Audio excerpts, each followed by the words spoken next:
창세기 1장 26절부터 28절을 읽습니다. 창세기 1장 26절로부터 28절까지 읽습니다. 우리가 잘 아는 말씀입니다. 제가 봉독합니다. 하나님이 이르시되 우리가 우리의 형상을 따라 우리의 모양대로 우리가 사람을 만들고 그들로 바다의 물고기와 하늘의 새와 가축과 온 땅과 땅에 기는 모든 것을 다스리게 하자 하시고, 하나님이 자기 형상 곧 하나님의 형상대로 사람을 창조하시되 남자와 여자를 창조하시고, 하나님이 그들에게 복을 주시며 하나님이 그들에게 이르시되 생육하고 번성하여 땅에 충만하라. 땅을 정복하라. 바다의 물고기와 하늘의 새와 땅에 움직이는 모든 생물을 다스리라 하시니라. 아멘. 할렐루야. 창세기 말씀은요, 중요합니다. 우리가 잘 아는 것 같지만 대단히 중요한 것을 많이 우리에게 말씀하고 있습니다. 우리가 그 창세기를 단지 옛날에 있었던 그 옛날 이야기 비슷하게 생각하는 사람들이 많이 있는데 그렇지 않습니다. 창세기가 모든 과학적인 규명을 할 수 있는 건 아니지만 그럼에도 우리는 창세기를 통해서 과학의 원리와 성경의 원리가 무조건 상충하거나 대립되지 않는 모습도 발견하게 될 겁니다. 자, 여러분, 우리가 어느 나라에 가든지 또 어느 집에 가든지 제일 먼저 현관을 거치죠. 외국에서 오면 항상 공항을 거쳐서 우리의 나라에 들어올 수 있지, 만약 그렇지 않으면 밀국이 됩니다. 그리고 우리가 현관문을 통해서 들어오지 않으면 도둑이 되는 거죠. 그런 것처럼 이 성경의 세계, 믿음의 세계에 우리가 안착하려면, 우리가 믿음의 세계에 진입하려면 반드시 창세기 문을 열어야 돼요. 그 문에 걸려 넘어진 사람이 있고 그 문으로 들어와서 하나님의 은총의 세계를 경험하는 사람이 있게 마련입니다. 그래서 창세기는 우리가 제일 잘 아는 것 같지만 참 잘 알기가 어렵고 쉽지 않은 그러한 내용을 우리에게 말씀해요. 우리는 지금까지 하나님이 말씀으로 세상을 창조하신 것을 살폈어요. 하나님이 말씀하시니까 빛이 있으라 하니까 빛이 있었고, 궁창이 있으라 하니까 궁창이 생겼어요. 그리고 큰 광명체, 별들이 있으라 하니까 별들도 생겼어요. 그런데 오늘 26절에 보면 하나님이 인간을 창조하실 때에는 그냥 말씀으로만 창조하신 것이 아니라 하나님의 형상으로 창조하셨다는 거예요. 하나님의 형상이라는 게 도대체 뭐냐? 여러분, 하나님의 인간을 만드실 때에는 하나님의 형상으로 지으셨는데, 그걸 유독히 강조하는 것은 뭐냐면 하나님이 어떤 의도에 따라서 어떤 목적을 가지고 특별하게 우리를 만드셨다는 거예요. 그러니까 하나님의 첫째 날부터 여섯째 날까지 지은 것은 모든 것이 다 우리 인간을 위한 삶의 공간 배경이 돼요. 만약 이것이 없고 하나님이 인간을 제일 먼저 만들었다면 인간은 살 수가 없었을 겁니다. 그런 것처럼 하나님이 인간을 하나님의 형상으로 지으셨다는 것은 굉장한 나름대로 하나님의 결단과 하나님의 어떤 의도와 목적을 가지고 우리 인간을 지으셨다는 거예요. 그걸 성경은 우리에게 뭐라고 가르쳐 주냐면 하나님의 형상으로 사람을 창조하셨다는 거죠. 형상이란 말은 은유적인 표현입니다. 자, 여러분, 은유라고 하는 것은요, 우리가 하나님과 근본적으로 다르다는 사실도 인정하면서 동시에 우리가 하나님과 근본적으로 유사함이 있다는 것을 우리에게 가르쳐주는 독특한 문학적인 양식입니다. 쉽게 얘기하면, 여러분, 내 마음, 시에 보면, 내 마음은 호수요, 그대는 노죠, 이런 그 시가 있지 않습니까? 사람의 마음과 호수가 어떻게 같습니까? 사람과 호수는 아무런 관련이 없죠. 그런데 이런 은유적인 표현을 통해서 사람의 마음이 호수는 아니지만, 그럼에도 사람의 마음과 호수가 연관성이 있어요. 뭐냐면 바람 때문에 호수가 출렁거릴 때가 있는 것처럼 우리도 어떤 문제로 인해서 마음이 출렁거릴 때가 있고, 때로는 호수가 잔잔한 것처럼 우리의 마음이 잔잔해질 때가 있고, 누군가 거기에 돌을 던지면 파문이 일어나는 것처럼 우리도 말 한마디에 우리 마음속에 파문이 일어날 때가 있죠. 그런 것처럼 사람의 마음과 호수는 다르지만 그런 표현을 통해서 서로 유사성이 있는 부분들을 발견해낼 수가 있는 겁니다. 그런 것처럼 하나님의 형상으로 지음받았다는 것은 우리가 근본적으로 하나님과 다르지만 동시에 하나님과 우리 사이에 근본적인 유사성이 있음을 깨닫게 되는 겁니다. 자, 몇 가지 말씀을 살펴볼 텐데, 하나님의 형상, 신의 형상이라고 그래요. 여러분,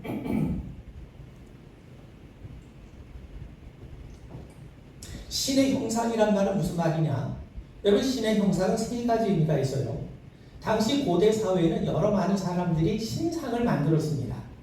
우리처럼 보이지 않는 하나님이 계시다는 걸 믿지 않고 그들은 항상 신상을 만들어요.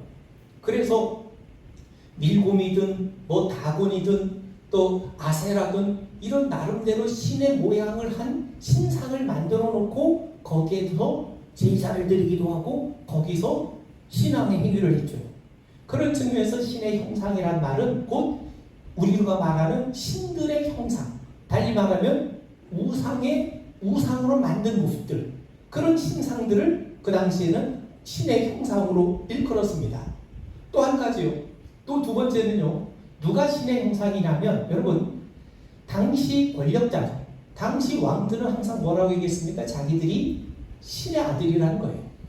자기들의 신이, 그러니까 신들의 살아있는 모습이 바로 당시의 왕들이었습니다. 권력자들이었습니다. 그래서 바로는 자기가 태양의 아들이다.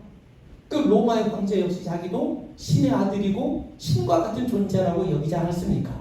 그러니까 당시 신의 형상이다라고 얘기하면 뭘 우리가 기억하면 되냐면 당시의 왕들, 당시의 권력자들은 항상 신적인 존재로 백성들에게 군림을 해왔습니다. 그래서 왕들이 신의 형상이었어요. 그리고 세 번째 뭐냐면 왕들이 자기 조각상을 만들어요.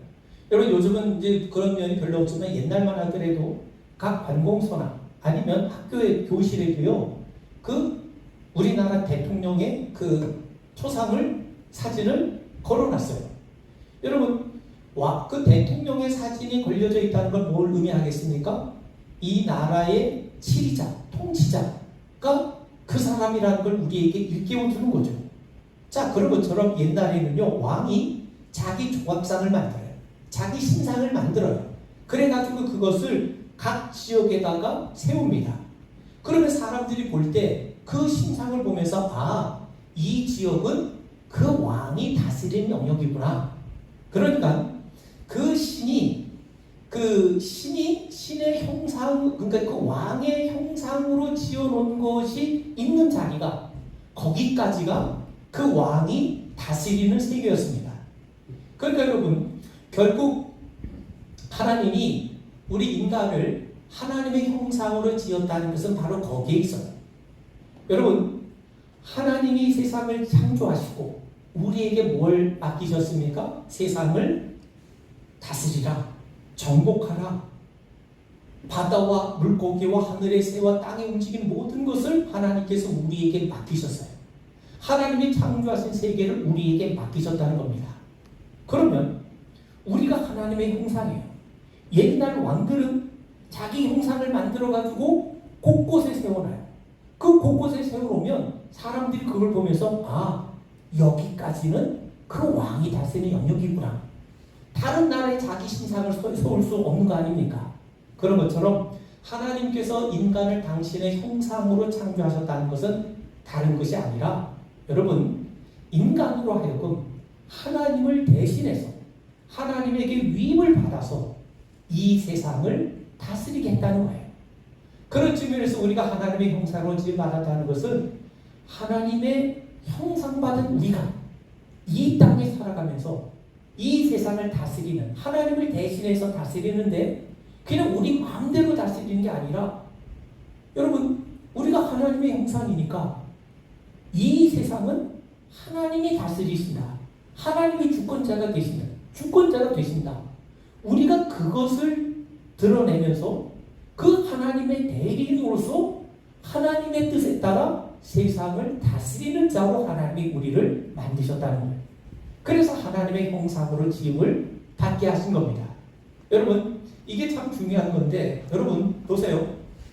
옛날에 어느 왕의 조각상이 있으면 이거는 그 왕이 이 땅을 다스리는 거구나 알게 됐어요. 그런 것처럼 하나님의 형상 우리를 지으셨기 때문에 우리는 이 세상은 우리가 주인이 아니라 하나님의 뜻대로 하나님이 다스리시는 통치의 대상임을 깨닫고, 그래서 우리는 하나님께 위임받은 하나님의 대리자로서 세상을 다스려야 될 책임이 우리에게 있다는 것을 가르쳐주는 겁니다. 근데 더 놀라운 것은 뭐냐면요, 옛날 고대 사회에서는요, 누구만이 신의 형상입니까? 왕들만이었어요. 왕만이 신의 형상으로 지음받은 자입니다. 그래서 왕이 자기 마음대로 세상을 다스렸죠. 그런데 성경은 우리에게 아주 파격적인 말씀을 하는데, 그건 뭐냐면 왕만이 하나님의 형상으로 지음받은 자가 아니라 그 사람의 사회적인 조건이나 신체적인 조건과 상관없이 모든 사람이 하나님의 형상으로 지음받았다는 거예요. 그러니까 여러분, 그 사회에서 가장 힘없는 사람, 가장 보잘것없는 사람, 사회적으로 뭐 내놓을 만한 것이 없는 사람, 세상에서는 당연히 그런 사람들을 차별하고 냉대해요. 그런데 성경의 가르침은 뭡니까? 그런 사람조차도 뭐예요? 하나님의 형상으로 지음받은 자라는 거예요. 왕들만 신의 형상을 받은 자가 아니라 그들도 하나님의 형상으로 지음받은 자라는 겁니다. 그러니까 여러분, 성경에 보면 하나님이 흙으로 사람을 빚으셨어요. 엄밀하게 말해서는 진흙이 아닙니다.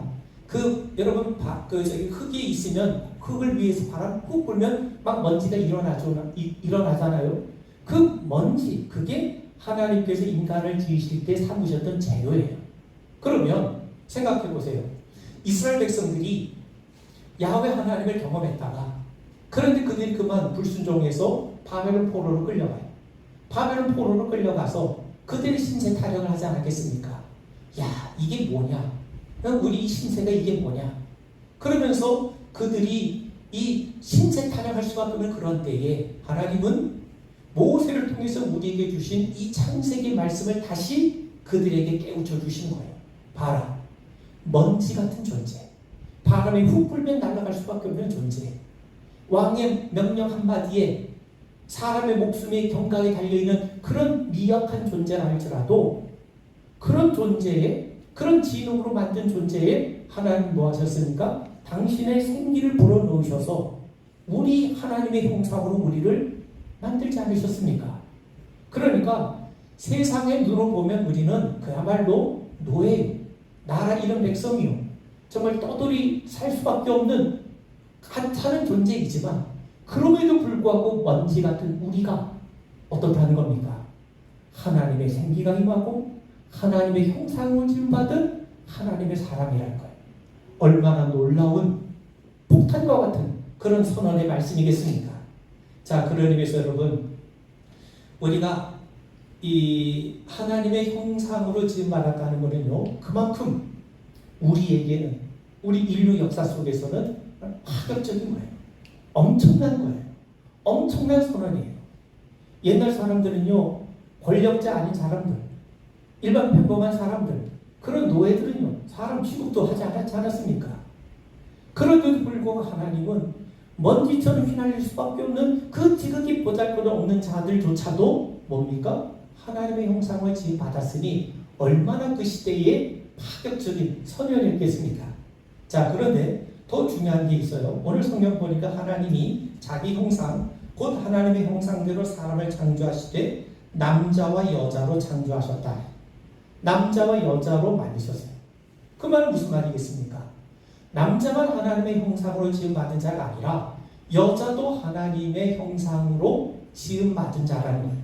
자, 여러분, 성경에는요, 아담을 돕는 배필이라고 얘기합니다. 이 돕는 배필이라는 게 무슨 말이냐면, 그 남자가 살아가는데 부족한 거 있으면 여자가 이렇게 도와주고, 그런 차원이 아니에요. 그런 차원의 돕는 배필이 아닙니다. 이 돕는다, 이 쏴라는 말은요, 하나님께서 이스라엘 백성들을 도우실 때 사용하는 말이에요. 하나님이 이스라엘 백성들의 돕는 자잖아요.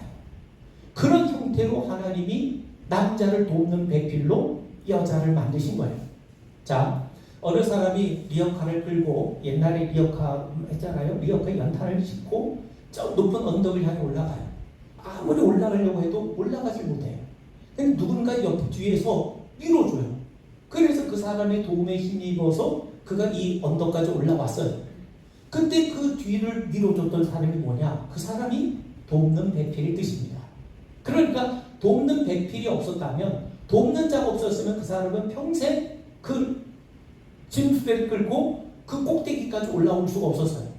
그 돕는 사람이 있었기 때문에 올라올 수 있었다는 겁니다. 그 말은 무슨 말이냐? 남자는요, 여자 없이는 남자 구실할 수 없다는 거예요. 여자 역시 남자 없이는 여자 구실할 수 없다는 거예요. 이건 결국 뭘 우리에게 의미하겠습니까?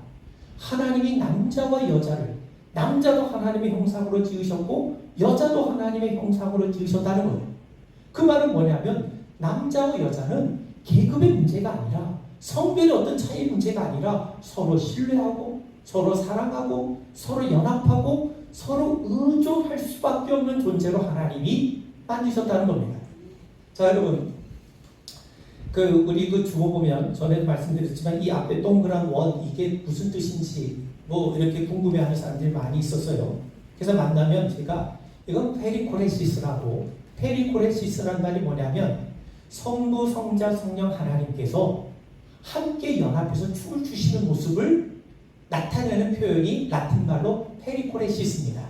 이 페리코레시스란 말은 여러분 서로 사랑의 원을 그리면서 서로가 어깨 동무하면서 춤을 추는 것처럼 하나님과 성부 하나님과 성자 하나님과 성령 하나님이 서로 상호 침투하시고 상호 수용하시고 상호 연합하셔서 사랑의 원을 그리시면서 함께 춤을 추고 계시는 역사.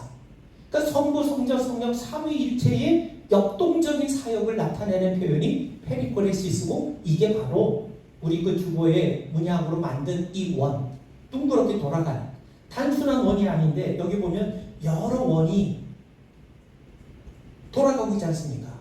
그리고 그 뒤에도 작은 원들이 있고 계속해서 이 선으로 인해서 원과 원 사이가 연결이 되어 있어요. 이 의미가 있어요. 성부, 성자, 성령 삼위일체 하나님이 서로 연합하시면서 사랑의 원을 그리시면서 춤을 추시면서 당신의 역동적인 역사를 펼쳐가시는 것처럼 우리가, 교회가, 성도들이 서로 주 안에서 성령과 교제하면서 서로 연합해서 서로 조화를 이루면서 역동적인 성령의 역사에 함께 참여하는 측면에서 우리가 이런 문양을 만들게 된 겁니다. 그런 것처럼 하나님이 남자도 하나님의 형상으로 지으셨고 여자도 하나님의 형상으로 지으셨다는 것은 남자와 여자가 서로 사랑하고 서로 신뢰하고 서로 연합하고 서로 의존하는 존재로 하나님이 만드신 거예요. 그러니 성부, 성자, 성령 삼위일체 하나님이 함께 춤을 추듯 역사를 펼쳐가시는 것처럼 남녀도 서로 사랑의 원을 그리면서 함께 춤을 추는 존재로 만드셨다는 거예요. 자, 여러분, 이게 얼마나 놀라운 사건이냐면 여성의 투표권, 여성의 참정권이 이 땅에서 실시된 지가 100년도 안 돼요. 그러니까 100년 전에는요, 여성분들이 투표하고 싶어도 투표할 수 없었어요. 자기 의견을 개진할 수도 없었어요. 물론 옛날에 여왕들이 있죠. 권력을 갖고 있었던 여왕들도 있었죠. 그런데 사실 남자들이 권력을 누리는 것과는 비교할 수 없을 만큼 미미할 뿐만 아니라 여성의 인권이 세워진 지가 불과 100년의 역사밖에 안 됩니다. 자, 그런데 예전에 여성의 인권 개념 자체가 없었죠. 여자를 사인이라고 해서 남자 비슷한, 사람 비슷한 존재로 여겼지 여성의 인격을 존중하게 여긴 적이 별로 없지 않았습니까? 그런데도 성경은 그 오랜 시간, 오래전에 이미 여자가 하나님의 형상으로 지음받았다고 혁명적인 선언을 하고 있어요. 자, 여러분, 우리 사회는요, 젠더 갈등이 아주 심합니다. 남녀가 서로를 배척을 해요. 아주 여성 혐오에 사로잡힌 사람이 있는가 하면 남성 혐오에 사로잡힌 사람들이 있어요. 그래서 서로를 배척하고 서로를 밀어내요. 그리고 이런 생각들이 확산이 되어가고 있습니다. 그리고 정치인들은요, 그 세력들을 고명하게 이용해서 부추기고 하고 있어요. 그런데 성경은요, 그것이 잘못되었다고 우리에게 말씀하고 있는 겁니다. 여러분, 남자와 여자는요, 누가 더 앞서느냐 뒤서느냐 하는 문제가 아닙니다. 서로 동등해. 남자가 위가 아니고 여자가 아래가 아니고 여자가 남자의 종속물도 아니고 서로가 동등한 입장에서 서로 신뢰하고 서로 연합하고 서로 사랑하고 서로 의존할 존재인 거예요. 남성 없이 여성이 있을 수 없고 여성 없이 남성이 있을 수 없지 않습니까? 그런 측면에서 보면 여러분, 남자도 하나님의 형상으로 지음받았지만 여자도 하나님의 형상으로 지음받았다는 이 선언이야말로 너무나도 엄청나고 파격적인 선언일 뿐만 아니라 우리 모두가 겸손하게 귀 담고 기울여야 할 말씀인 겁니다. 자, 그러면 하나님의 형상이 우리 신체 중에 어디에 위치하는가? 우리 무엇을 보면서 하나님의 형상이라는 것을 알게 되는가? 학자들은 이 문제를 가지고 오랫동안 실험해 왔습니다. 유대 백성들 역시 도대체 하나님이 우리를 하나님의 형상으로 지으셨다고 하는데 그 하나님의 형상된 모습을 우리가 어디서 발견할 수 있겠는가? 우리 인간의 마음속에는 알 수가 없잖아요. 그 사람 안에 뭐가 있는지 우리가 어떻게 합니까?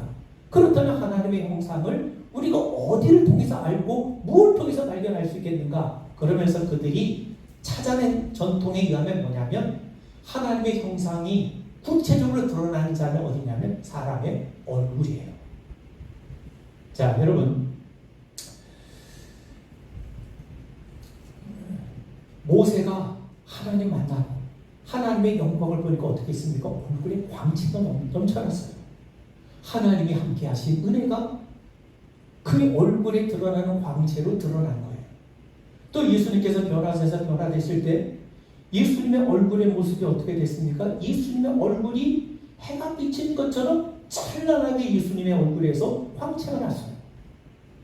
그뿐만 아니라 바울은요, 이제 우리가 장차 그리스도의 모습처럼 우리가 하나님 앞에 서게 때 그리스도의 모습처럼 우리 얼굴에 광채가 날 거라고 우리에게 말씀합니다. 그런 의미에서 여러분, 유대 사람들은요, 유대 오랜 학자들은 하나님께서 우리를 하나님의 형상으로 지으셨는데 우리 하나님의 형상을 지으신 이 하나님의 형상을 우리가 뭘 통해서 확인할 수 있느냐? 사람의 얼굴을 통해서 확인해야 된다는 겁니다. 간단하게 몇 가지만 말씀을 하고 마치겠습니다. 자, 여러분, 우리 인간은요, 잘못할 때 어떻게 합니까? 내가 잘못하면 얼굴이 빨개져요. 얼굴이 빨개진다는 건 뭡니까? 수치를 안다는 거예요. 동물들은요, 아무리 잘못을 해도 자기가 뭘 잘못했는지를 몰라요. 아예 동물도 강아지도 자기가 잘못하면 응 하더라고 그러는데 그건요, 그 주인이 화내니까 이 동물이 쫄아서 두려워서 그렇게 하는 거지 자기가 뭔가 잘못했기 때문에 스스로 그걸 자각해서 표정을 짓는 거 아니지 않습니까? 얼굴 빨개지는 거 없잖아요. 얼굴 빨개지는 동물은요, 사람밖에 없어요. 얼굴이 빨개진다는 건 뭐예요? 수치를 안다는 겁니다.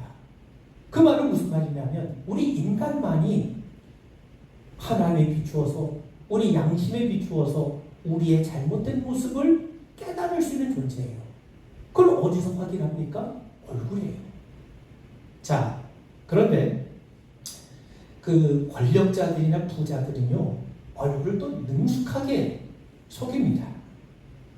법을 어기놓고도 잘못된 일을 저질러 놓고도 탈법을 저질러 놓고도 시침을 잘 떼죠.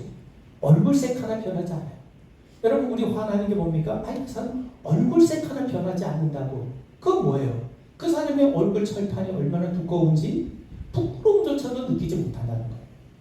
부끄러움을, 양심에 살아있다면 그 양심에 살아있는 모습이 얼굴을 통해서 나오게 돼 있어요. 내가 정말 잘못했다. 그러면요, 그 사람이 정말 자기의 잘못을 뉘우치고 있는지, 정말 부끄러움을 느끼고 있는지, 그건 얼굴을 통해서 나타납니다. 근데 반면에 인간의 죄를 얼마나 사로잡혀 있든지, 얼굴을 얼마나 이 철면피로 가려졌는지, 자기가 잘못한 것도 얼굴 표정 하나 바뀌지 않아요. 그래서 우리는 분별해야 됩니다.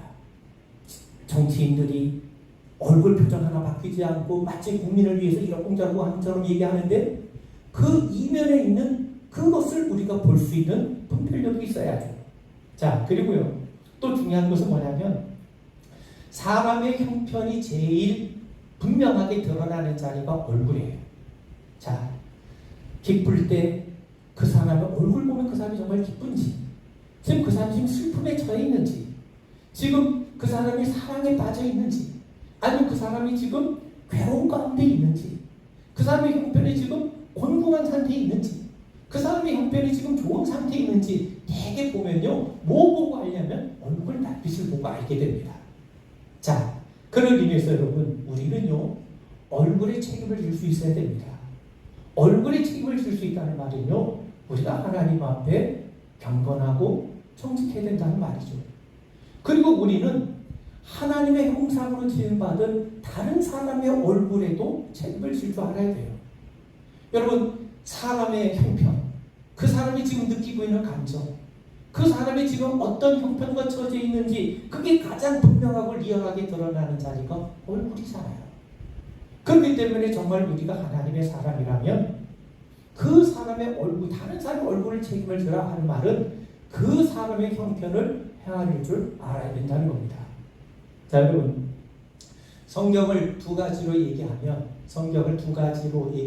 예수님은 하나님을 사랑하는 것과 이웃을 사랑하는 것으로 말씀해요. 그러면 보세요. 하나님 사랑하는 건 알겠어요. 하나님 섬긴다는 건 알겠어요. 이웃 사랑이 뭐냐? 그러자 예수님이 선한 사마리아의 비유를 통해서 누가 강도 만난 자의 이웃이 되겠느냐? 강도 만난 자를 얘기해요. 강도 만난 자는요, 지금 피해를 입고 있지 않습니까? 지금 뭔가 어려움과 곤경에 처한 사람이에요. 그리고 구약 성경에 보면 하나님께서 이웃을 섬길 것을 말씀하시면서 굳이 하나님께서 언급하시는 자들이 누구냐면 과부나 고아나 나그네라는 거예요. 그때하고 지금하고 이미지가 다릅니다. 과부는 남편이 없으면 살 수가 없어요. 어디 나가서 일할 데가 없어요. 고아도 마찬가지예요. 나그네도 마찬가지예요. 그 고아, 과부, 나그네는 그 시대에 그 사회에 가장 소외되고 가장 어려운 사람이라는 거예요.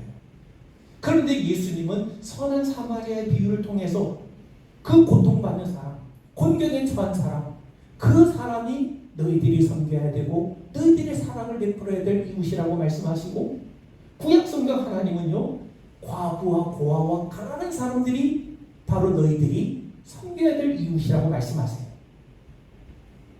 그리고 그들을 억울하게 하면 하나님은 정의로운 분이기 때문에 그들이 억울한 사연을 결코 외면하지 않으시겠다고 말씀하세요. 그런 의미에서 여러분, 하나님의 형상으로 지음받았다는 것은 뭐냐? 앞서 말씀드린 것도 우리가 이해해야 되겠지만 또 한 가지는 우리가 하나님의 형상으로 지음받았기 때문에 우리 얼굴을 책임을 져야 됩니다. 그건 뭡니까? 하나님 앞에 부끄럽지 않은 경건한 삶을 살 것을 우리에게 당부하신 거고, 또 한편으로는 우리 이웃들의 얼굴도 책임져야 된다는 거예요. 그 이웃들의 얼굴을 책임진다 하는 말은 다른 말이 아니라 우리 시대의 어려운 이웃들, 형제들 무시하지 말라는 거죠. 외면하지 말라는 거죠. 가난한 사람들, 억울한 사람들, 눈물을 흘릴 수밖에 없는 사람들, 그런 사람들 외면하지 말라는 겁니다. 그런 자들에 대해서도 우리가 사회적 약자에 대해서 관심을 가지라는 거예요. 왜? 그 얼굴도 하나님의 형상으로 지음받은 얼굴이요, 하나님의 형상으로 지음받은 사람이기 때문인 거죠. 자, 그런 측면에서 여러분, 사람이 몸이 아프면, 어떤 분이 그럽니다. 사람이 몸이 아프면 아픈 부위가, 아픈 부분이 제일 관심의 대상이라는 겁니다. 내가 눈이 아프면요, 다른 데 신경 안 써요. 눈 아픈 거에만 관심이 있게 돼요. 내가 배가 아프면요, 배 아픈 것만 관심을 갖게 돼요. 내가 손가락 하나 베었으면요, 딴 데 관심 안 거고 그 손가락 베인 거기만 관심을 갖게 돼 있어요. 가장 아픈 부분이 내게 관심의 대상이 되는 것처럼 우리 사회에 가장 약한 사람, 가장 연약한 사람이 우리의 관심의 대상이 되어야 될 것을 하나님이 우리에게 말씀하시는 겁니다. 자, 이제 우리 계속해서 나머지는 다음 주에 계속해서 말씀을 나눠봅니다. 우리 기도하겠습니다. 하나님의 형상으로 지음받은 우리들, 하나님의 뜻이 있음을 믿습니다.